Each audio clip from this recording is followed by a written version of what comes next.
Hola, ¿qué tal amigos? Muy buenos días. Aquí por Centroamérica, desde donde generamos este contenido, son las 10:04. Regularmente estamos saliendo en las madrugadas, pero en esta oportunidad con Ramón Grossfogel vamos a salir al aire justamente cuando ya sean casi mediodía. Hoy es 12 de abril. ¿Qué recuerda el mundo el 12 de abril? Entre varias fechas, hoy es el Día Mundial de los Niños de la Calle y en este momento en el mundo existen alrededor de 200 millones de niños en la calle y como dijo uno de los legendarios referentes del continente, ninguno de esos niños es cubano o está en Cuba. Triste realidad, dura realidad, pero así es. Ramón, muy buenos días. Gracias por estar con nosotros. Hoy hablaremos sobre Abya Yala bajo la égida, bajo el dominio de la decadencia. No me refiero únicamente a la cuestión simbólica, digamos, del presidente Biden, que alguien dijo no sabe si está vivo o está muerto porque el señor no está muy perdido, sino es a la actitud de el imperio norteamericano hacia el continente. De eso hablaremos hoy con Ramón. Ramón, por favor, saluda a la audiencia. Bienvenido al www.radiovictoriagt.com. Nos sintonizan desde Honduras, Radio Dignidad. Felicitaciones de Radio Dignidad, ya acaba de ingresar con la sintonía, y también a Rondas Campesinas del Perú, a Codeca Guatemala, a Minca Comunicaciones Argentina, al Carajo.org de Colombia, obviamente también a Via La Soberana. Adelante, por favor, Ramón. Un saludo solidario a todos los pueblos que nos escuchan. Muy bien, Muchas Ramón. gracias, Olantay, por la invitación, como siempre. No, gracias a ti, Ramón. Yo sé que estás muy ocupado y siempre nos prestas tu tiempo y eso muestra de que sos de tanto del gabinete de los libros que te están rodeándote, pero también sos de fuera de asfalto, así como está por aquí atrás. Gracias por este espacio creado por las comunidades campesinas en resistencia en la parte de Aviala, específicamente en Guatemala. Ramón, vayamos al punto central. 5 de abril, fatídico 2024.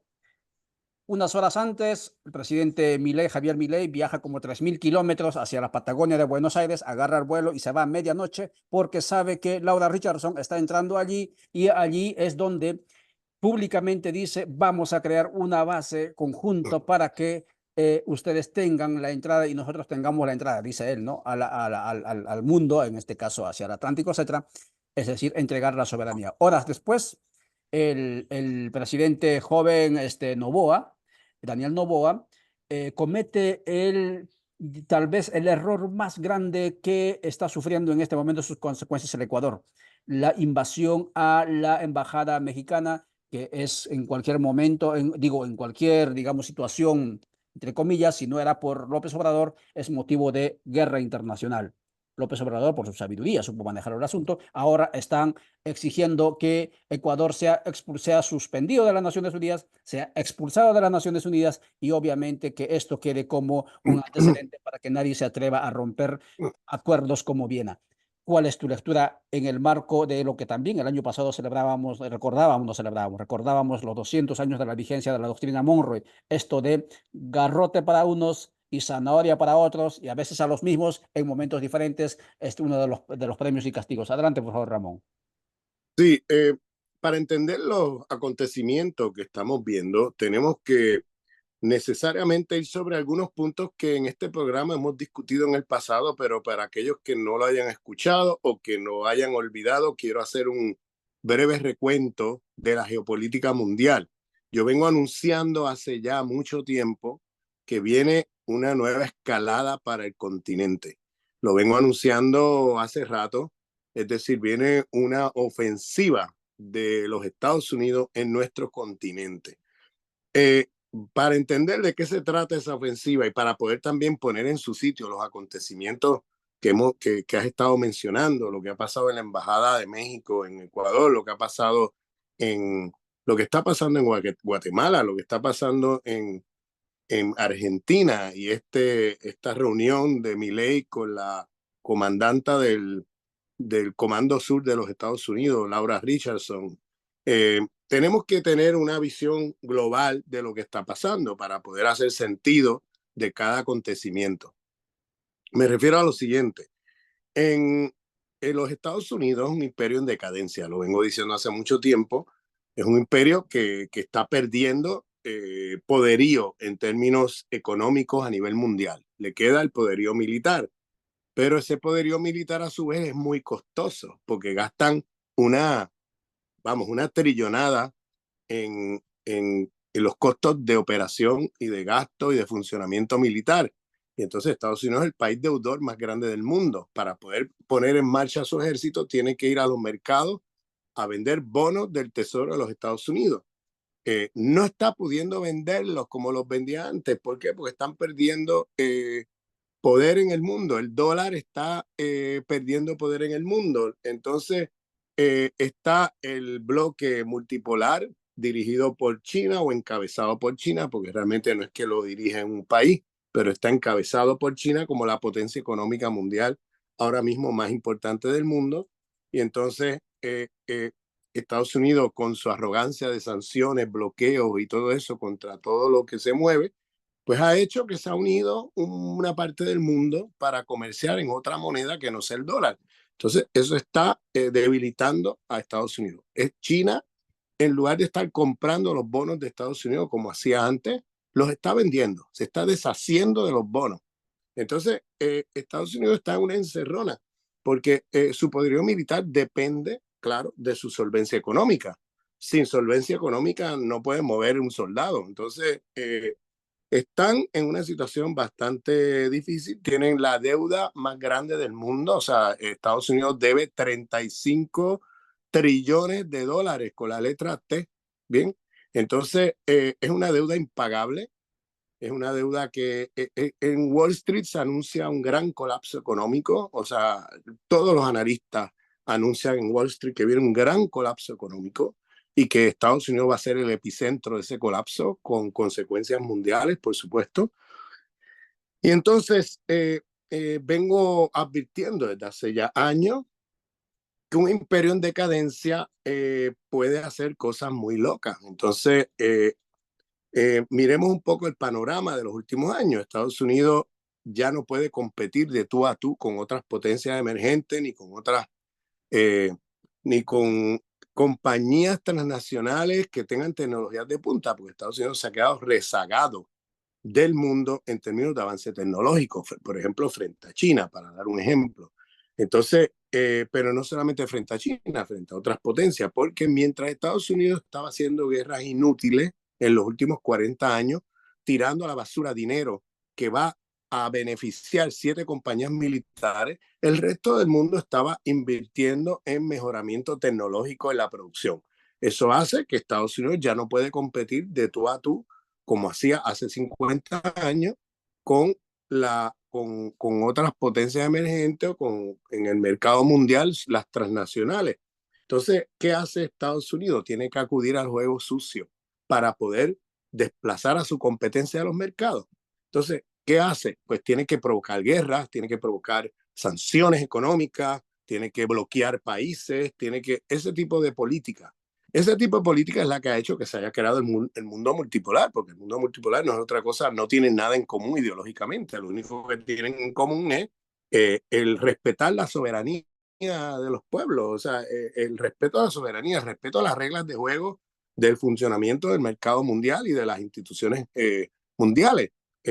Lo que hace Estados Unidos es comportarse como la rabieta del niño engreído que cuando ve que pierde la partida de un juego, tira la tabla hacia arriba y tira el juego al piso y entonces impone sanciones a los países con los cuales está perdiendo la competencia mundial. Una cosa totalmente violadora de las reglas de juego que ellos mismos impusieron en los tratados de Bretton Woods después de la Segunda Guerra Mundial, cuando ellos se convierten en el hegemón del mundo, unas reglas de juego de comercio internacional que son básicas y ellos las están violando ellos mismos. ¿Por qué? Porque no pueden tolerar que las reglas de juego que ellos mismos impusieron ya estén perdiendo económicamente. Entonces, ¿qué hacen? Acuden al juego sucio. El caso de la guerra de Ucrania es un buen ejemplo de eso. Ellos en la guerra de Ucrania, para poder recuperar el mercado europeo, que el 40% de las importaciones del mercado europeo vienen de Rusia o venían de Rusia, entonces hacen todo un plan para provocar una guerra de Rusia en Ucrania o una guerra de la OTAN contra Rusia vía Ucrania, y de esa manera poner sanciones y sacar del mercado a las empresas rusas. Y eso fue lo que hicieron. Las empresas rusas vendían mucho más barato en productos esenciales para la Unión Europea, aluminio, gas, trigo, petróleo, etcétera, mucho más barato que las empresas americanas. Entonces, para los europeos era el mercado natural para ellos importar todos esos productos de Rusia, ¿no? Entonces, ¿qué pasa? Estados Unidos quiere recuperar el mercado.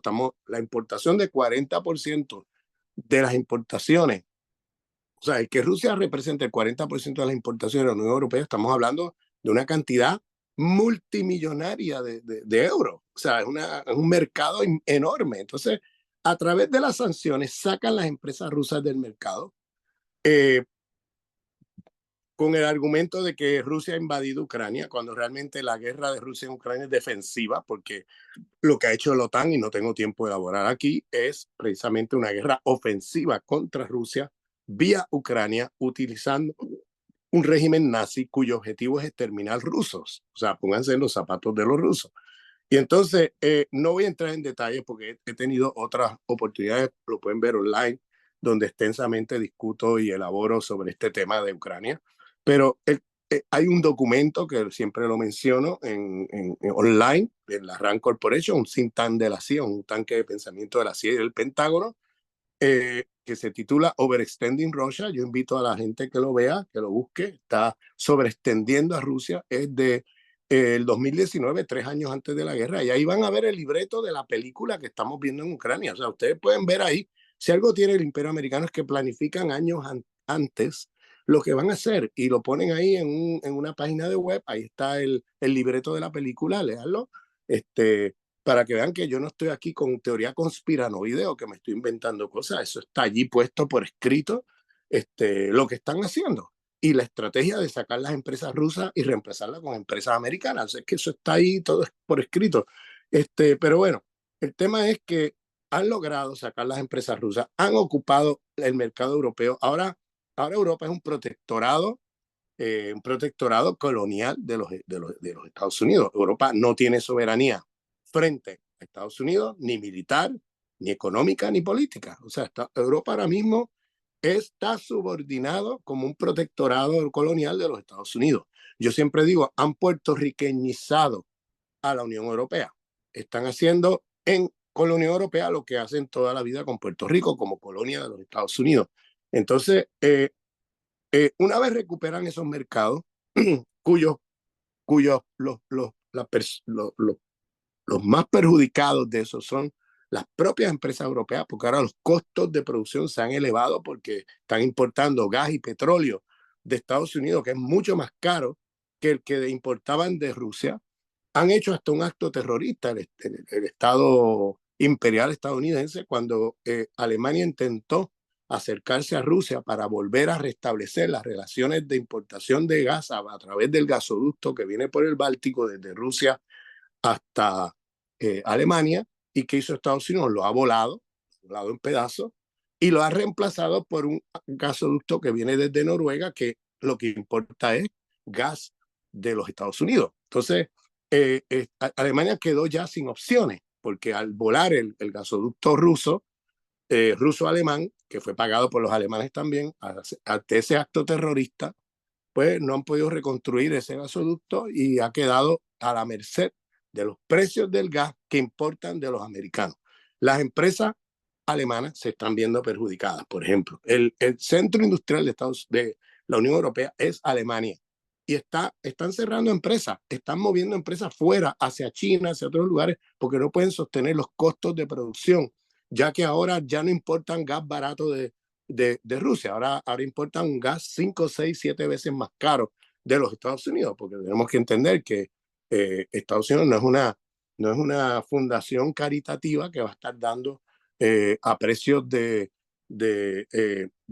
baratillo en el mercado a los europeos, sino que está vendiendo 5, 6, 7 veces más caro. Por eso la inflación que están viviendo los europeos hoy. Bueno, la pregunta ahora es, una vez Estados Unidos recupera el mercado de Europa, ¿hacia dónde van? Yo siempre hago esa pregunta un poco para que nos localicemos, nos ubiquemos. ¿Van hacia África?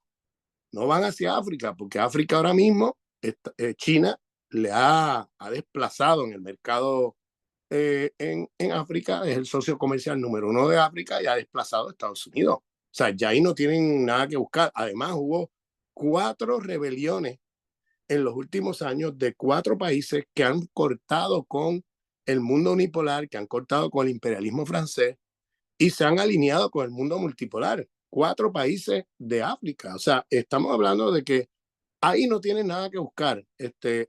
Han perdido la batalla comercial frente a China.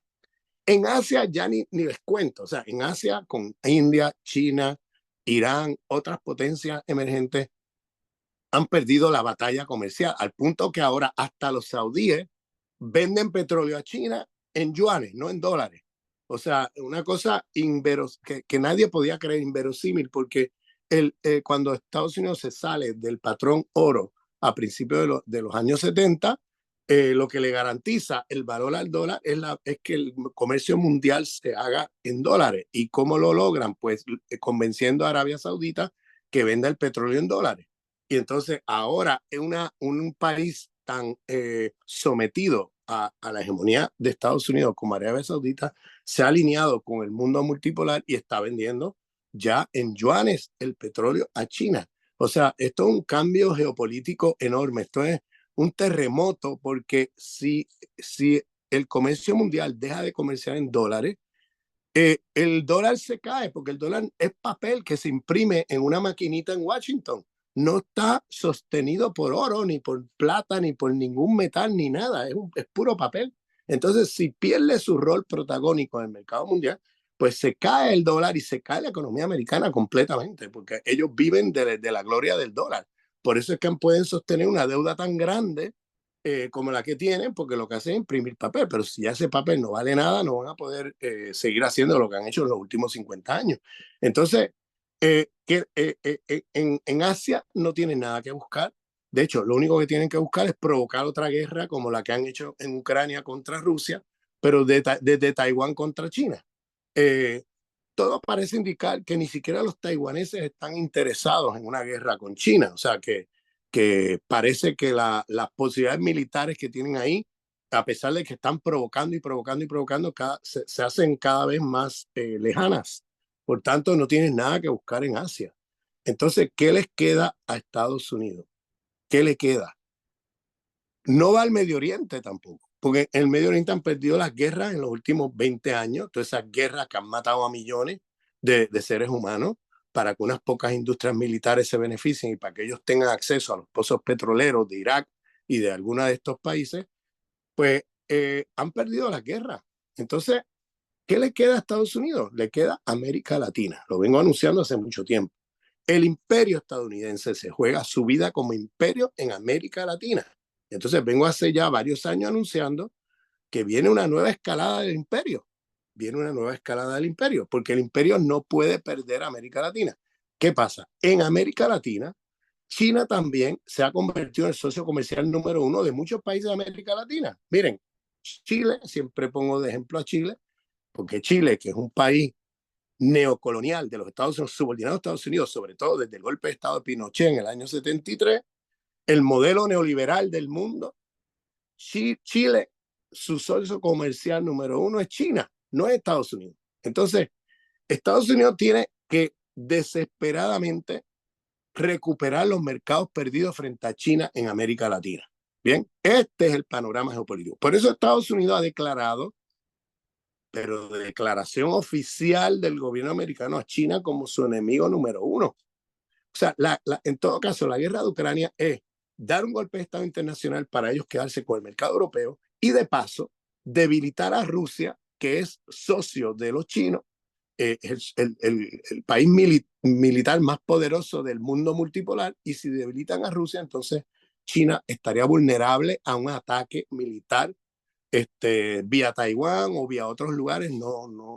Todavía no se ve claro por dónde van los tiros, pero se ve que están cercando militarmente a China por todas las fronteras, por todos lados en Asia, utilizando también de trampolín países como Australia, Nueva Zelanda, países que son países genocidas de pueblos originarios, como ya conocemos, Nueva Zelanda, Australia, donde se practica el colonialismo de asentamiento, como en Palestina, eh, donde están exterminando a las poblaciones. Lo mismo han hecho Nueva Zelanda y Australia. Estos países se están convirtiendo como en un arco que va rodeando a China y junto con Taiwán, y están intentando provocar algo allí. Pero en el proceso, para ellos, debilitar a Rusia es fundamental, porque Rusia es un bastión militar muy importante, probablemente el país más poderoso militarmente del mundo después de Estados Unidos, es una potencia nuclear. eh, y entonces eso es lo que estamos enfrentando. Entonces, ¿qué pasa? En el regreso, o no en el regreso, en el escalamiento que intenta hacer América Latina, tienen que ir recuperando gobiernos ambiguos, ¿bien? O sea, ya, aunque haya, por ejemplo, el gobierno de los Fernández, es un gobierno que era un gobierno, a mi entender, de derecha. O sea, no es un gobierno socialdemócrata de derecha, para ponerlo en esos términos, que fíjense que traicionó al pueblo argentino cuando va a firmar a espaldas del pueblo la deuda de Macri. Entonces pone a Argentina en las manos del Fondo Monetario Internacional. Y ahora Milei está usando esa deuda como pretexto para hacer el desmantelamiento que está haciendo de todo el Estado argentino y abrir las puertas a las inversiones del mundo a Argentina, a la superexplotación de los argentinos, el corte presupuestario austericida brutal contra el pueblo argentino, y además abriendo las puertas a la entrada ya de bases militares americanas al territorio. O sea, están haciendo, si vamos país por país, vamos viendo cómo poco a poco están recuperando. Mira a Castillo, volvemos a Argentina en un minuto, pero mira a Castillo, el golpe de Estado contra Castillo, poniendo allí una señora que ha renegociado los contratos con las compañías extractivistas en Perú, que está entregando el país a los Estados Unidos militarmente, geopolíticamente. O sea, el tema aquí es cómo sacar a China de América Latina. Eso es lo que ellos están cultivando poco a poco en todos los lugares. Fíjense cómo en Brasil, precisamente, el gobierno de Bolsonaro, el intento era sacar a China. No pudieron, pero intentaron en todo momento alinearse con Estados Unidos. Ahora viene el gobierno de Lula, que intenta realinear a Brasil con el mundo multipolar, con China, etcétera. Y entonces vemos que la disputa que se está dando en todos los países es una disputa alrededor de este tema.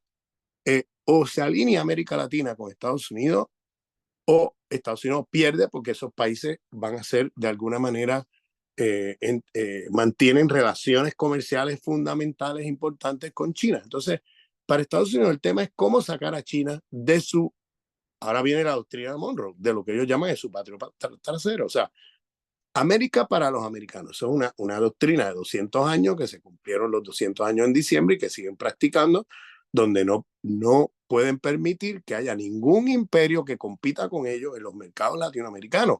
O sea, América Latina tiene que ser un bastión colonial, neocolonial de los Estados Unidos, y no puede estar coqueteando ni ambiguo con otros imperios. Entonces, la ofensiva que la ha declarado la señora Laura Richardson, la comandanta del Comando Sur, lo ha dicho ya hace tiempo en varios vídeos públicos, que América Latina es un país muy rico en recursos naturales, y menciona en cada país cuáles son los recursos, hace una lista de eso, y dice que eso es un tema de seguridad nacional de los Estados Unidos. En otras palabras, esto es un tema de que ellos lo dicen descaradamente, esto es un tema de soberanía de los Estados Unidos. O sea, no podemos permitir que hayan países cuyos pozos petroleros o su gas o su litio o sus recursos estratégicos estén de alguna manera en manos de países que tengan buenas relaciones con China, o que tengan un comercio significativo con China. Entonces ahí van contra Venezuela, ahí van contra Bolivia, ahí van contra el mismo Argentina. Por eso Milei, eso llega Milei a restablecer nuevamente el orden. Entonces, por eso el golpe de Estado contra Castillo, por eso lo que está pasando en Ecuador. Ecuador, fíjense en que Lenín Moreno, ¿qué hizo Lenín Moreno? El traidor Lenín Moreno. Cuando gana las elecciones con el partido del correísmo, traiciona todos los principios con los cuales ganó las elecciones y pone en manos del Fondo Monetario Internacional, en manos del neoliberalismo, restaura todo otra vez, todo el orden imperial en Ecuador y subordina la economía ecuatoriana a los intereses de Estados Unidos y a los intereses del dólar, etcétera, etcétera. Liberaliza el dólar, deja que los ricos de Ecuador puedan entrar, sacar dólares como de la gana a donde quieran, sin ninguna consecuencia. Entonces, prácticamente deja al país en la bancarrota. Y entonces tiene, de ahí pasamos a Lazo, que eso es una larga discusión, cómo ganó Lazo, el agente de la CIA, Yacu, que entró ahí con un rostro indígena a robarse votos y a dividir el voto de la izquierda contra Lazo, y que luego abrió las compuertas a que pudiera entrar el señor Lazo al gobierno, que decía, y él no lo escondía, y lo decía, que su modelo es Álvaro Uribe Vélez. O sea, el modelo de él, o sea, y lo hizo, lo que prometió en la campaña lo hizo. Y mucha gente, muchos compañeros, compañeras, los movimientos cayeron en la trampa y no le votaron al correísmo, con todas las críticas que tengamos del correísmo, pero había que evitar que ese señor llegara a la silla presidencial, porque miren lo que han transformado a Ecuador. Lo han transformado en un lugar de narcotráfico, en un paramilitarismo. O sea, lo que él dijo, que su modelo era Álvaro Uribe Vélez, lo han logrado. Es decir, colombianizar en el sentido negativo de colombianizar, o uribizar, mejor dicho, a Ecuador.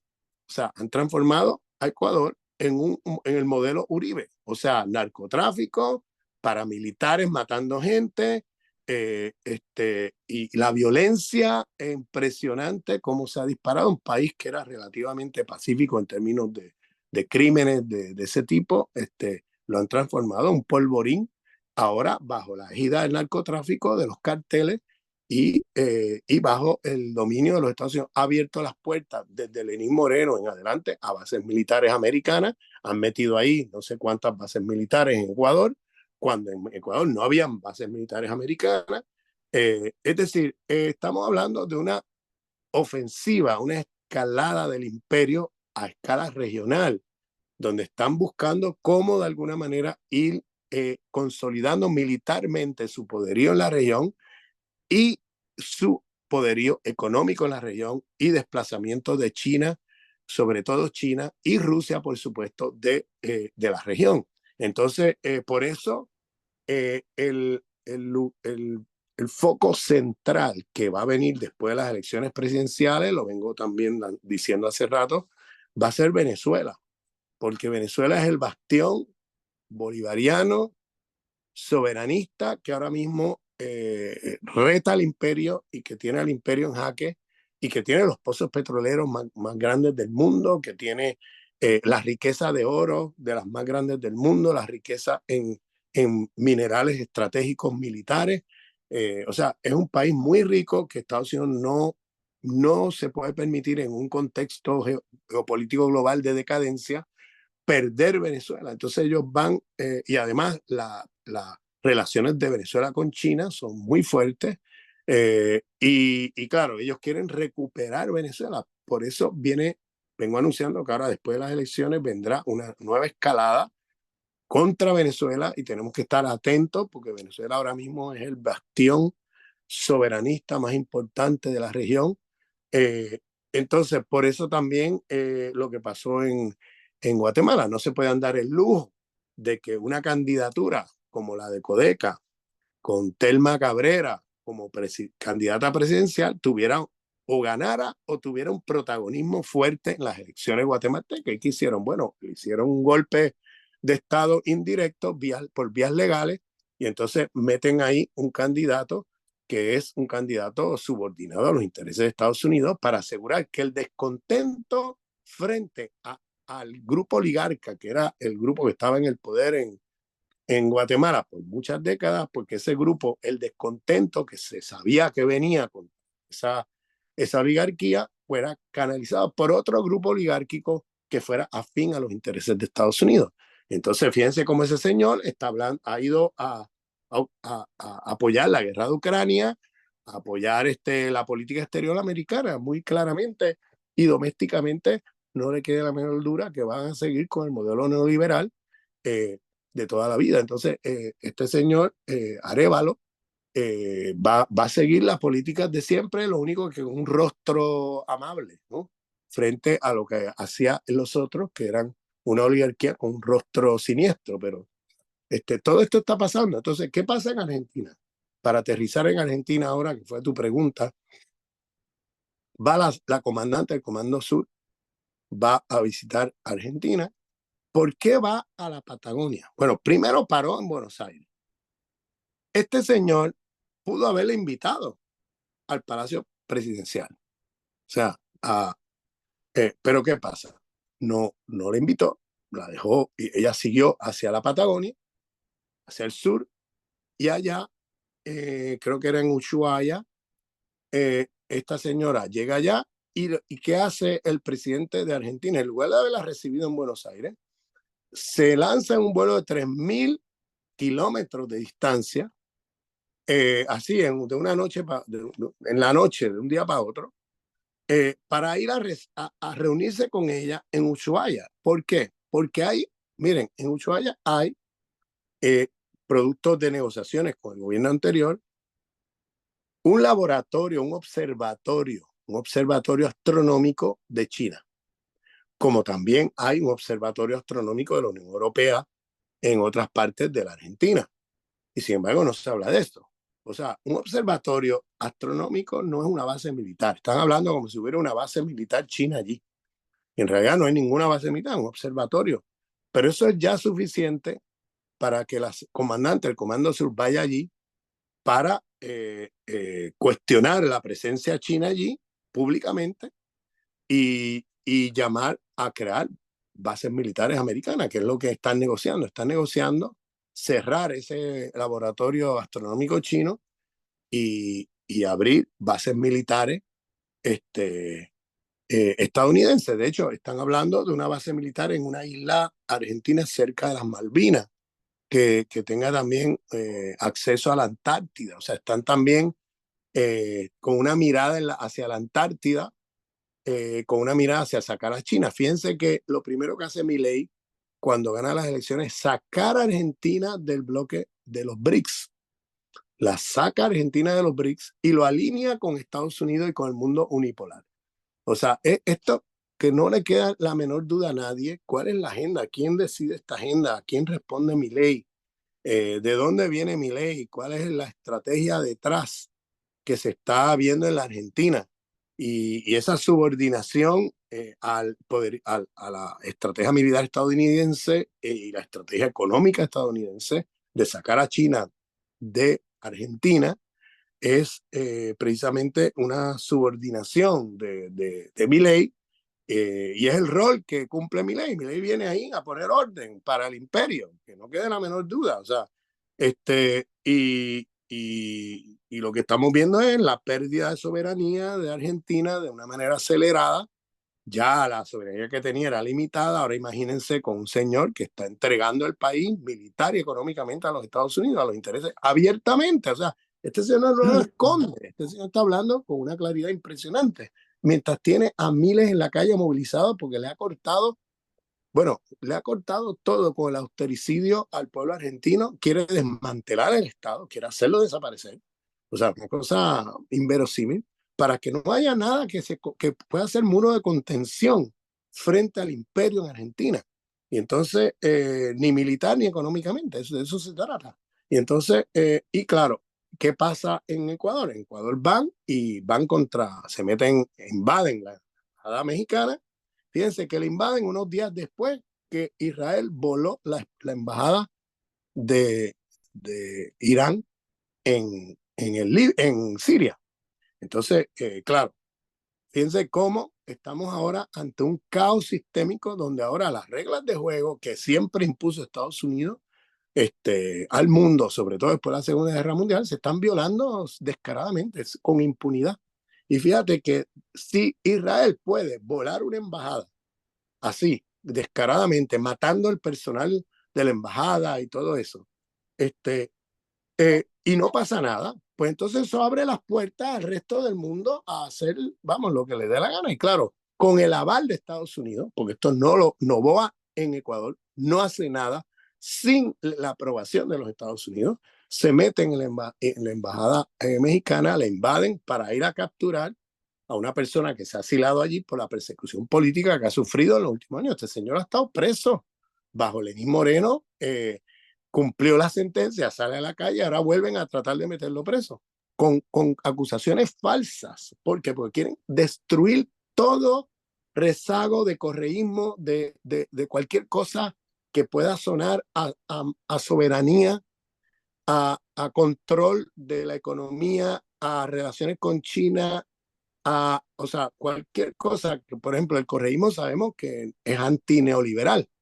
O sea, si tiene algo y segundo, tiene contradicciones con Washington alrededor de esos temas.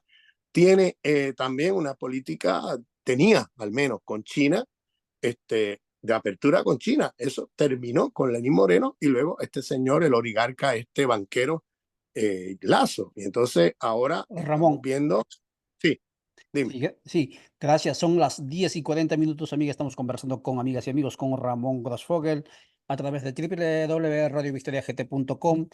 Justamente en esta atmósfera que está viviendo el continente, al parecer el ataque no solamente es a Ecuador, no solamente es a Argentina, es al proceso, como nos dice Ramón, al proceso de integración continental que había ya la ha estado impulsando, obviamente, un consenso de integración sin Washington. Y volveremos en la última parte de la conversada, ojalá que nos dé tiempo. Ramón, puntualmente, según tus explicaciones y según también la teoría, digamos, o la reflexión de Colonial, eh, el colonialismo para los pueblos originarios, que ha sido continuo y continúa, pero también la condición de colonialidad a nivel general ha subsistido, o digamos, este mundo eurocéntrico, euronorteamericano céntrico, ha subsistido gracias a la hegemonía norteamericana. Ahora, al parecer que esta hegemonía, digamos, geopolítico, se traslada del Atlántico hacia, hacia el otro lado del, digamos, del mundo, como podría ser Rusia, China. Es decir, al parecer que allí va a ser el núcleo, digamos, del nuevo eje. ¿Esto en qué medida afecta a este proceso de la condición de colonialidad? ¿Seguiremos mirando a Europa y a los Estados Unidos como un referente para nuestra existencia, y naturalizando las diferentes jerarquías de dominación? ¿O qué es lo que ocurrirá según usted? Sí, este eje geopolítico que, o sea, esta transferencia del centro hegemónico mundial, en términos económicos me refiero, hacia, hacia Asia, eh, está poniendo un desbalance mundial desde el punto de vista eurocéntrico, ¿no? De los poderes siempre estando en manos de países occidentalocéntricos, o sea, Estados Unidos, Europa, etcétera. Es decir, el centro económico del mundo, el centro de producción mundial, se ha desplazado de los países europeos y de Estados Unidos hacia Asia. O sea, ya Europa y los Estados Unidos producen muy poco. Ellos lo que hacen es consumir, en todo caso, lo que se produce en Asia. Entonces, esas son economías que se han degradado en términos de la economía europea, la economía estadounidense, porque han perdido protagonismo en la producción mundial, o sea, se han quedado desplazados frente al ascenso de Asia. Entonces, y sobre todo China, que es el epicentro de ese ascenso económico en Asia. Entonces, en términos de la colonialidad, esto tiene unas repercusiones enormes porque por primera vez el centro hegemónico del sistema económico mundial, en este caso el sistema capitalista, se desplaza de Occidente hacia un lugar del mundo no occidental. Entonces, esto tiene repercusiones ideológicas, por supuesto, porque la gente ya va a ver con claridad que el tema el discurso de superioridad de Occidente sobre el resto es una gran falacia que nos han hecho creer por 500 años. Y en realidad eso se cae al piso cuando ves que Occidente pierde su protagonismo o su lugar central en la economía mundial, y eso se desplaza hacia un lugar del mundo que es no occidental. Eso hace que va a haber un debilitamiento de precisamente la colonialidad del saber y del poder en el mundo. Pero, sin embargo, Estados Unidos con esta contraofensiva, este intento de escalar en América Latina, recuperar lo perdido, lo que intenta es restaurar nuevamente la colonialidad en su esplendor. Lo que intenta es volver a reinstaurar y fortalecer los procesos de subordinación etnorraciales de nuestra región, el racismo, intentan restaurar su poder para eliminar los espacios, los pocos espacios de soberanía que tenga nuestro continente, para que así América Latina se convierta en un bastión colonial, neocolonial, de manera sólida con los Estados Unidos. Que las ambigüedades que han habido debido a que durante los años en que estuvieron ellos entretenidos en las guerras del Medio Oriente, ellos fueron perdiendo mercado frente a China. Vienen a tratar de recuperar el mercado perdido ahora, que perdieron las guerras allí y que no tienen para dónde ir. Su vida como imperio se juega en América Latina. Si ellos pierden América Latina, Estados Unidos como imperio tiene los días contados, porque todo imperio necesita de periferia, necesita de...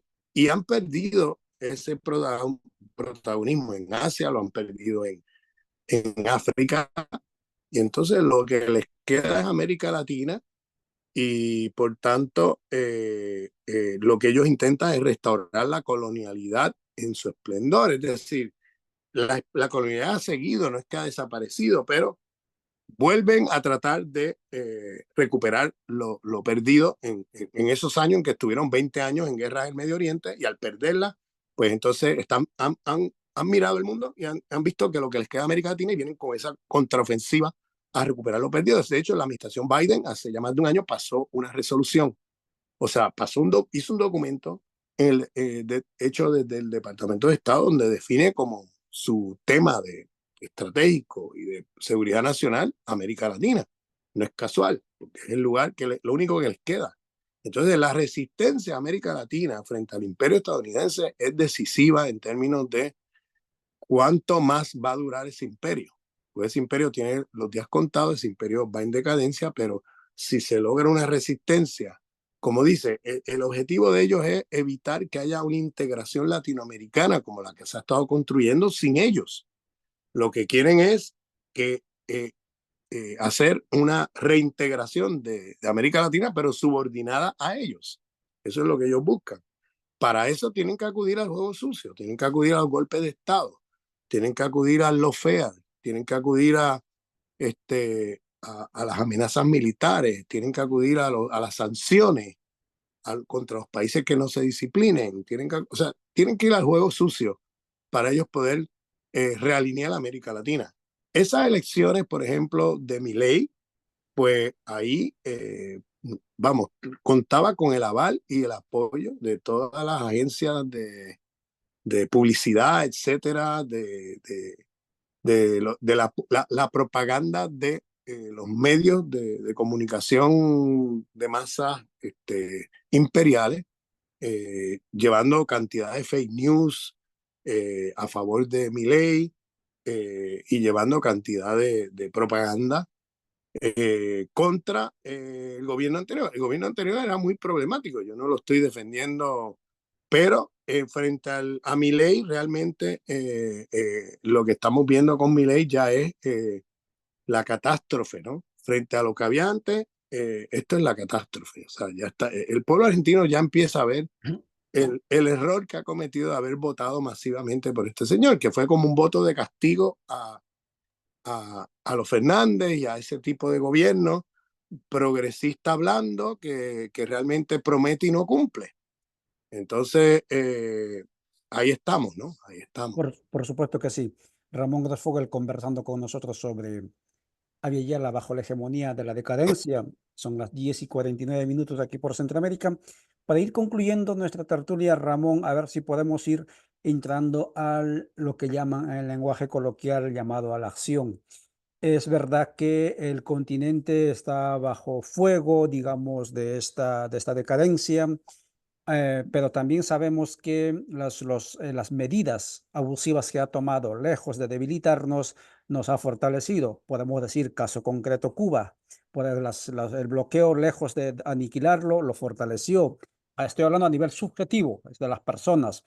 Estamos viendo el caso de Rusia, lejos de derrotarlo económicamente, que era su objetivo, lo convirtió en una potencia más de lo que ya era en este momento a nivel económico y obviamente militar también. No hablemos de geopolítica o de autoridad moral político a nivel mundial. Venezuela, lo mismo. Venezuela, yo recuerdo que cuando empezó el bloqueo, Venezuela producía tal vez el 20-15% de lo que consumía, pero entre comillas, bendito sea el bloqueo, ahora el 100% de lo que consumen lo producen en Venezuela. Hay acciones de resistencia. ¿Qué tenemos que hacer tanto a nivel de los países, es decir, a nivel oficial, pero también a nivel de los pueblos en este contexto? Ojo, está CELAC, pero también están bombardeando. O sea, por ejemplo, usted hablaba del caso de el presidente Arévalo de Guatemala. Este señor, muy obediente a los Estados Unidos, pero tan desobediente o indiferente a la CELAC. La reunión del inicio del mes pasado, él no estuvo en la reunión. Milei está torpedeando la CELAC. Obviamente Noboa, creo que son las tres fichas fundamentales, y ahora están atacando al presidente AMLO de México con todo digamos, las falsas noticias, etcétera. Pero ¿qué tenemos que hacer a nivel, digamos, oficial de los estados, pero también a nivel de los pueblos? Porque usted y yo pertenecemos al espacio de Villa La Soberana, que próximamente nos vamos a reunir. ¿Y qué tenemos que hacer, Ramón?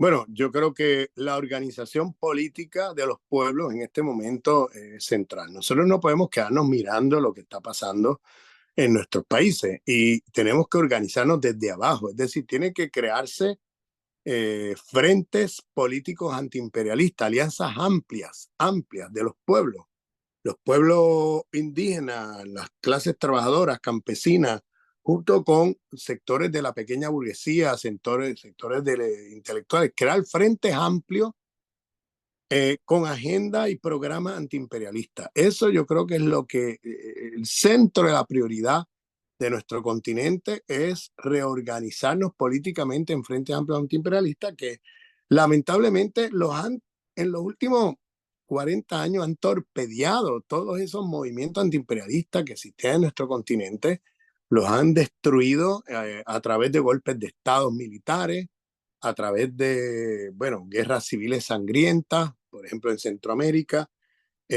a través de también errores políticos de la misma izquierda, eh, pues se han desmantelado todos esos movimientos. Entonces entramos en la era neoliberal, donde sálvese el que pueda y cada cual con su kiosco a vender en el mercado. Y tenemos que volver a la era de la política y la movilización política antiimperialista. Es lo único que nos va a salvar. O sea, realmente, esto es un tema, según América Latina, es vida o muerte para el imperio. Nuestro accionar es vida o muerte para los pueblos. Porque si nosotros dejamos que el imperio agarre vida a través de destruir nuestro continente, esa es la destrucción nuestra, es la destrucción de nuestra vida, es una destrucción de la vida de nuestros pueblos. Entonces, por tanto, aquí, para poder, es un tema de vida o muerte para los pueblos, la lucha antiimperialista contra el imperio estadounidense que intenta a través de nuestro continente recuperar su estatus imperial mundial, que está en decadencia. Entonces, o nosotros nos liberamos de eso y nos realineamos al resto del mundo, en ese mundo multipolar que tiene un respeto a la soberanía, como no tiene el mundo unipolar dirigido por Estados Unidos, o realmente vamos a pagar los platos rotos, o sea, vamos nosotros, a nuestros pueblos van a pagar caro. Si Estados Unidos lograra subordinar, como pretenden, nuestro continente, aplastarlo, dominarlo, como ellos quieren. Entonces, es un tema de vida o muerte también para nosotros, los pueblos en Aviala. Entonces, creo yo que esa es una prioridad política, ¿no? Y en términos de los gobiernos, sería ideal si se presionara a los gobiernos a que la CELAR, como instrumento de integración latinoamericana, siguiera siendo ese centro o epicentro de unidad comercial integradora de América Latina, independiente del imperio. El problema es que el imperio no va a buscar cómo torpedearlo a como de lugar y por eso va poco a poco avanzando en diferentes países, retomando los gobiernos. Hay una contrarrevolución a escala latinoamericana, a escala de Abya Yala, para ellos recuperar lo perdido. Esa contrarrevolución en algunos países la están ganando. O sea, la llegada de Milei en Argentina, la llegada de la señora golpista contra Castillo en Perú, la llegada de Noboa, o sea, desde antes de la traición de Lenín Moreno, el gobierno de Lazo y luego Noboa, es la recuperación de Ecuador, ¿no? La campaña orquestada contra Petro en Colombia. Hay una campaña monumental de fake news, de mentiras de todo tipo para tumbar a Petro y recuperar la derecha nuevamente, la derecha uribista o una derecha con un rostro anti-uribista, pero en la práctica uribista, un uribismo sin Uribe, es lo que intentan hacer en Colombia y está avanzada esa estrategia, está muy avanzada. Entonces, abramos los ojos. Lo que ha pasado en Guatemala, que han canalizado el descontento popular contra un líder que está subordinado a ellos, como este señor Arévalo. Y así por el estilo, cuando miras en la región, el bloqueo contra Cuba y contra Venezuela se ha intensificado. O sea, se ha intensificado. Quieren destruir estos procesos como de lugar. Entonces, no nos sorprendamos si esto escala después de las elecciones presidenciales de los Estados Unidos en un confrontamiento incluso hasta militar en un lugar como, por ejemplo, Venezuela. De hecho, Trump, que tiene todas las de ganar en la campaña electoral, ya prometió que va a intervenir para recuperar los pozos petroleros de Venezuela. Bien, y dijo que había que hacer todo lo posible por recuperar esos pozos petroleros y contemplando la intervención militar en Venezuela. Entonces, la escalada la están anunciando por todos lados y hay que estar preparados a eso. Nuestra solidaridad con Venezuela, Cuba y los países sancionados tiene que ser una prioridad nuestra también en las luchas populares. Pero la avanzada central que necesitamos es una alianza política antiimperialista que tenga un programa amplio dirigido a todos los sectores del país eh, para recuperar nuestra soberanía continental. Muchas gracias, Ramón Grasfogel, conversando con nosotros y llamándonos también a la acción. Amigas y amigos, el día martes es la reunión de la CELAC, pero la presidenta Xiomara Castro, presidenta pro tempore de CELAC, convocó a la CELAC en pleno para analizar el caso del Ecuador.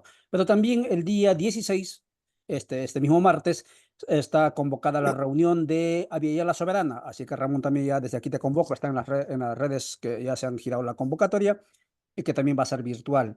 Y claro, por ahí va la apuesta y la apuesta comunicacional también. Agradecemos en este espacio que también es producido por Abya La Soberana a Radio Dignidad, que se sumó a estos esfuerzos de comunicación en conjunto.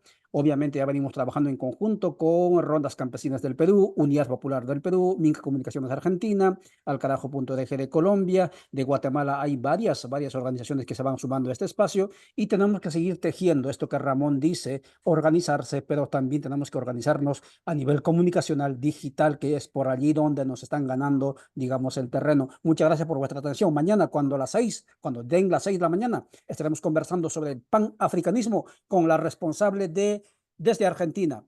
¿Qué significa el panafricanismo? ¿Qué tienen que ver los pueblos de Abya Yala con África? Los pueblos originarios, estaríamos hablando de nuestros derechos, como yo, por ejemplo, como quechua. Si los africanos hubieran llegado un poco más tarde o no hubieran llegado, ¿existiríamos? Cuestiones, vamos a hablarlo mañana. Hasta mañana. Chao, chao. Chao, Ramón. Gracias. Gracias a ustedes.